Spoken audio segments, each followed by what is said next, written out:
بسم اللہ الرحمن الرحیم۔ سائل نے سوال کیا حضرت امام جعفر صادق علیہ السلام سے کہ مولا یہ ارشاد فرمائیں کہ بچے پاگل کیوں پیدا ہوتے ہیں؟ تو امام علیہ السلام نے ارشاد فرمایا کہ جو بندہ اپنی بیوی سے ہم بستری کرتا ہے اسلامی مہینے کے ابتدائی دنوں میں، درمیان والے دنوں میں اور آخری ایام میں، تو وہ بچے پاگل پیدا ہو سکتے ہیں۔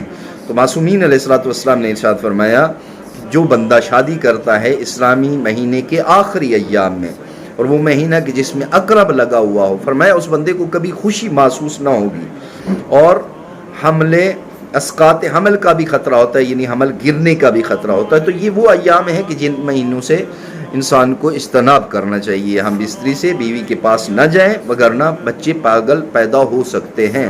اسلامی مہینے کے ابتدا یعنی 1، 2، 3، درمیان یعنی 14، 15، 16 اور آخری جو دن ہیں اسلامی مہینے کے یعنی 28، 29، 30 یا اگر 31 ہوتی ہے تو ان ایام میں انسان کو احتیاط کرنی چاہیے۔